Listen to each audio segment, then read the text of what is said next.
Well, hello, General Hospital Daily Recap fans. Today's daily recap is for Friday, December the 22nd, 7th, December the 27th, 2024. It's going to be kind of a short recap for me, everybody, because really not too much happened, but I think I'm feeling a little bit under the weather. Oh my goodness. So let's get to this. Well, Emma is really turning out to be just some kind of just liar. Lies about everything. And Anna let her fall into that web of lies, which I'm surprised. Emma comes walking in and Anna says, "Oh, you get an early start." And she says, "Yeah, I got to get out and get my workout in." And she bought Anna back Anna's favorite little, Jamba juice kind like drink, right? And Anna says, "Oh, okay." She goes, "But I'm surprised you were able to get up so early, seeing as how you came in at 4 o'clock in the morning." And Emma looked at her. And so she goes, "Well, no, I really couldn't sleep very well. So I kept getting up and down. And, I really didn't want to disturb you. So," and Anna said, "You know what, Emma? Stop right there. You're talking to a police commissioner and an ex-WSB agent who's trained in surveillance. I know what time you came in." And Emma just looked at her. And so, and then she goes, "You know what? Why don't we call your mother? Check in with Robin." And Emma says, "Oh, hey, you know what? No. Before I came in, right just now, I was talking to her." And Anna says, "Oh, okay. That's interesting because actually, before you came in, I was talking to her. And she had no idea that you were transferring to PCU." And Emma looked at her and Emma said, "How mad were they?" She was, ooh, very mad, through the roof mad. So you didn't even tell him. So she goes, "Well, look, everything's fine. I'm checked in to PCU and I'm in the dorms." And so Anna says, "You know what? When did you have time to do all of that, Emma? You just got here yesterday." She says, "Well, no, she didn't explain how, but she really could have checked into PCU online." She goes, "No, it wasn't too difficult transferring. I did the transfer, information." And Anna just looked at her. She said, "You would have to be a student, a current student, in order to transfer colleges." And Emma looked at her. She goes, "You can't transfer because you're not a current student. You got expelled from Berkeley in October." And Emma looked at her. She goes, "You talked to the school?" She says, "Oh, absolutely. Found out what happened." Mm-hmm. And she says, "What have you been doing for a couple of months now, deceiving your parents that you're still going to school, going to classes?" And so she says, "Look, it was just really ridiculous how I got expelled." And Anna says, "I heard the school's version of what happened. I want to hear yours, Emma." "Okay, I threw a little party. It was supposed to only be 10 friends. But then they told their friends, and next thing we know, the people on the dorm floor, they were all coming. Then we kind of spilled into the hallway. Then the party spilled into, maybe the rec room area. I mean, everybody just started coming. And somehow the sprinkler system got activated.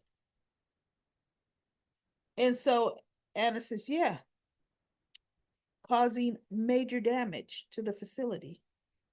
And Emma said, it wasn't my fault. I only invited 10 people. And Anna looked at her and she says, Emma, the damage because of your party, the damage that was caused displaced over 200 students. And Emma says, well, no, technically, that was the sprinklers that displaced them. And I thought, ooh, what a horrible character they're writing. I don't even, I'll be fast forwarding a lot of her. I'm just telling you all right now. I'm going to fast forward a lot of that whole junk storyline because it's just going to be junk. So Anna says, so she goes, well, don't worry. I'll be out of your hair because I'll be moving into the dorm. And Anna says, no, you won't be moving into a dorm. If you're going to stay in Port Charles and go to PCU, you're going to be staying with me, young lady. And Emma says, no, but I've already signed for the dorm. And Anna says, when did you have time to do that? She goes, last night. Anna says, well, we're just going to cancel it since you just did it last night. We're going to get that canceled today. And Emma says, so you want me here to just, what did she say? Like to just watch me or whatever. And Anna says, you're going to stay with me. And if you don't like that, then we're going to put you back on a plane back to California. And Emma said, fine. Is it okay for me to go out and get me some coffee? And Anna said, I'm not your warden, Emma, but you're going to stay with me. So she goes snatching up her jacket. See, this is not Emma. I mean, oh my God. And so she leaves. And Jason is at the door. And so she goes, be careful. She's in a mood. That's what Emma tells Jason as he walks in. And Anna's pissed off, right? But anyway, he tells her, Anna, about Lulu, that Lulu's off finding or meeting Charlotte. And Anna instantly cut him off and started talking about the big mistake that is because she doesn't know she's just jeopardized everything that we've done, all the progress we have made. She's erasing it all. And Jason is just looking at her. He starts to say something, she cuts him off. If Valentine finds out that Lulu is there, he is going to take Charlotte and truly disappear, cover his tracks, and just going on and on. And Jason's just looking at Anna. And in my mind, I'm like, for one thing, what progress did you make? Oh, what progress, Anna? It's Lulu that found Charlotte's location. Nobody else had. So, what did she undo of yours? Nothing. But anyway, she's just, I won't be able to see my Valentine. But so now, let me go to Michael. Michael goes to see Diane. And Diane was actually in agreement with Carly.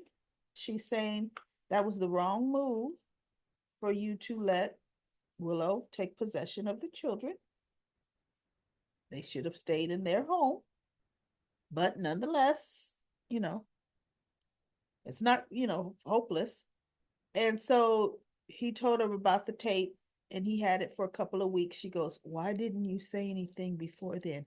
He said, because I honestly didn't know what I wanted to do. I did not know. I was in shock.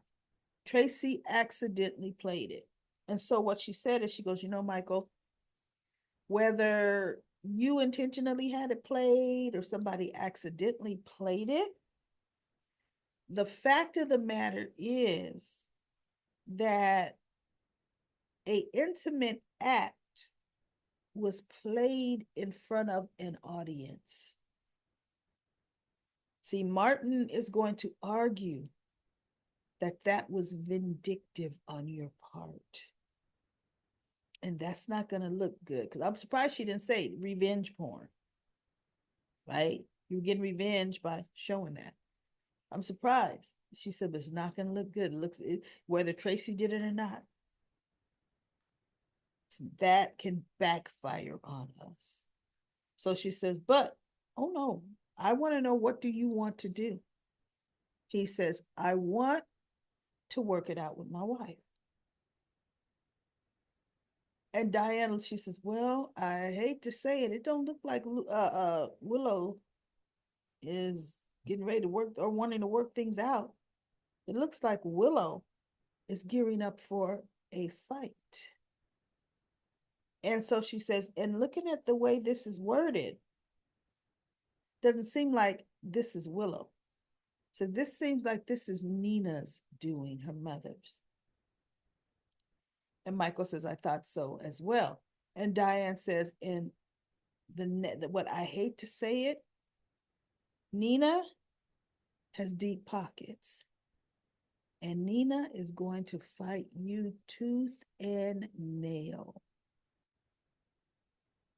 And Michael just looks at Diane. And in my mind, you want to know what's interesting to me, everybody? Have Willow and Michael had a conversation that was knocked down, drag out since the whole viewing of the sex tape? Actually, no. When he let her leave with the kids, they were supposed to talk the very next day about things. What happened to that talk? See, Michael's going around making moves. Willow's going around listening to everybody on what moves she can make, and she's doing it. She has never once talked to Michael. Michael has never once talked to Willow. Why not? That's unbelievable. Not a conversation had on something so important. Sasha and Maxie are getting their nails done, and Sasha tells Maxie she's going to leave town. It's just better to, poor Charles has just some history she don't want to repeat. And so Maxie says, "Is this because of the baby's father that I know nothing about?" And Sasha says, "No, it's nothing to do with him whatsoever." And Sasha was saying, "Well, will you at least tell the family that you're going to have a baby?" And she says, "No, because then they're going to try to talk me into staying." So guess what? Maxie's probably going to somehow let it slip that Sasha's pregnant. Ooh, Maxie might do that. And then off the cuff, now Martin meets with Laura and Alexis. The Cassadine, there's been a new Cassadine heir named, and it's Ace. And Ace is inheriting the Cassadine estate. And when he becomes of age, it's going to be his. Now, in my mind, I'm thinking Nicholas ain't sentenced to life, everybody. As a matter of fact, with what he did with Esme, shouldn't he be out of jail by now? All the money the Cassadines have. You mean to tell me that Nicholas couldn't get a good enough lawyer, get time served, and be out of there, right?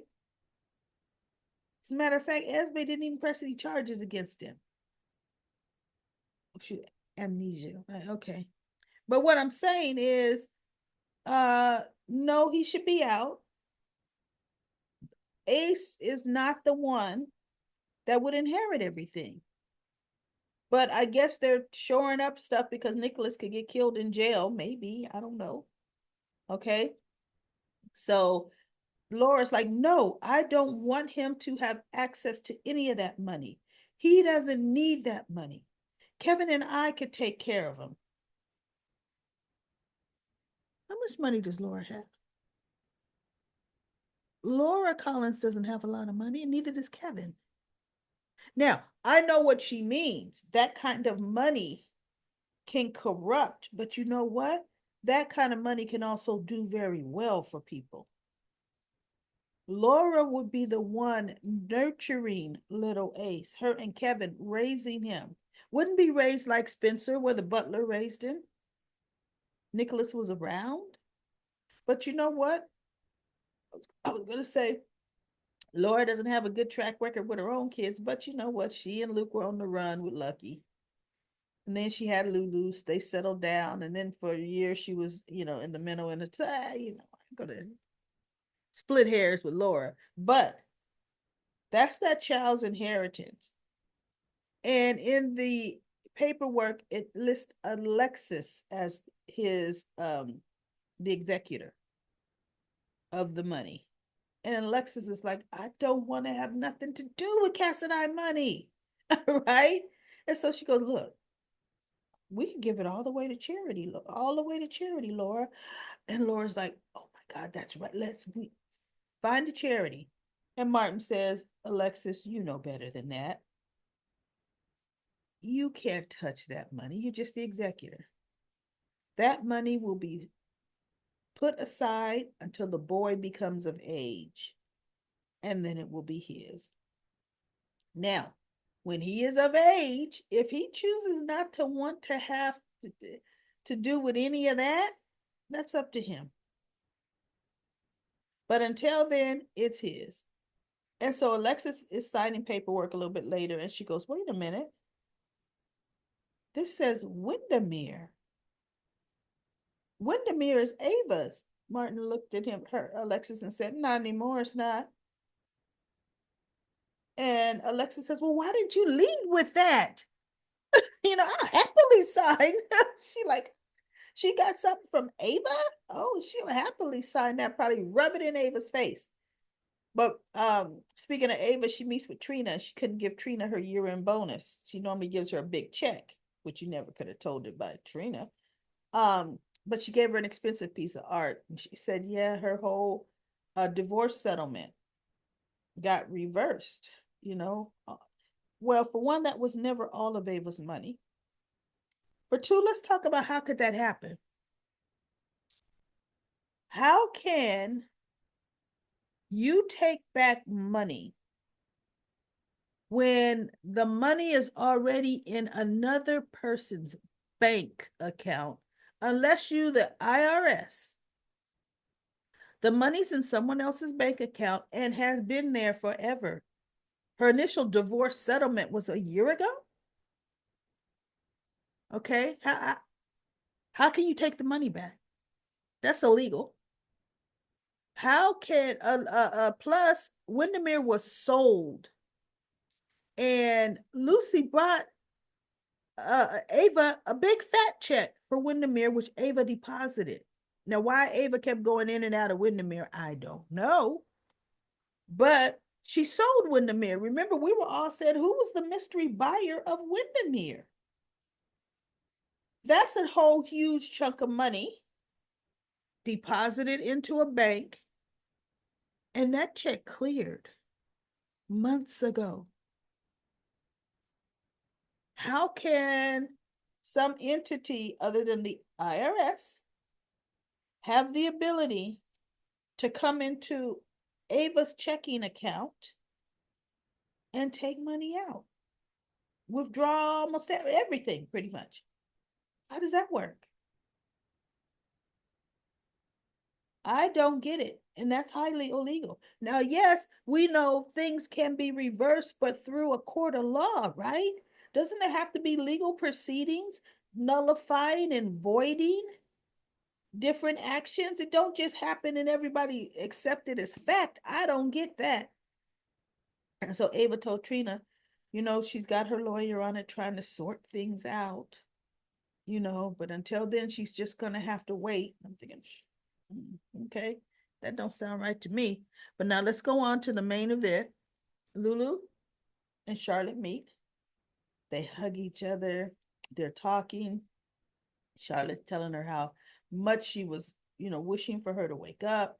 And Lulu's saying that ever since she did wake up, all she's wanted to see was Charlotte. Well, not all she wanted to see, but ever since she knew Charlotte was missing, it was like her heart was broken.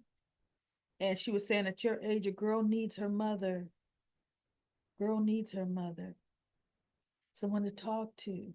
And so Charlotte's saying, I have a good life. Papa wants me to see the world, and we are seeing the world. We move around a lot, but we do have one house outside of where they're at now. That they is like their home base. They come back to, but then she goes, then we go off and we see another part of the world. She says, and Lulu said, okay, but Charlotte, I want you to come home with me. Your father's a fugitive and he's on the run. That's no life for you. And Charlotte says, I'm keeping up with my studies. And I couldn't do that to Papa. If I left him, he would be all alone and he would have no one. She says, you have a lot of family. Papa does not. So she says, no, I'm going to stay. I could not do that to him. He would be heartbroken. And so Lulu says, okay, I understand, Charlotte. I'm not going to push. Lulu already, when she told Charlotte to go order them a pastry, she slipped a tracker in Charlotte's bag. So when Charlotte leaves, that tracker is going to be on her. Well, let's face it, Valentine's going to walk in, get Charlotte, leave with Charlotte. Tracker's on Charlotte, but Valentine ain't stupid. Watch. He'll find that tracker and smash it. Now Dante is on his way. He is a plane behind Lulu. He got the next flight going to Timbuktu. So it's going to be Lulu and Dante on this mission, right? The WFB agent has not shown up yet, but she should be surveying the little coffee house where Lulu and Charlotte are. And as they're talking, Charlotte's looking at Lulu and then, looking at her mother. And then all of a sudden she looks up and she's like, and Lulu turns and looks, and there's Valentine looking through one of the squares, for the cafe. If looks could kill, right? So we are going to see on Monday what happens with that. What's going to transpire with that situation. So that's it, everybody. They didn't show Sunny. Look, they making me have a heart attack, wondering if Sunny gonna have a heart attack. So I guess we gotta wait till Monday on that too. So I'm not up for comment corner. We have over 78 comments on comment corner. You guys are doing the best job ever. Commenting, talking, getting your comments out, going back and forth. We even have new people commenting on comment corner. Thank you so much for everybody participating. And I will be back on Monday with another daily recap of General Hospital.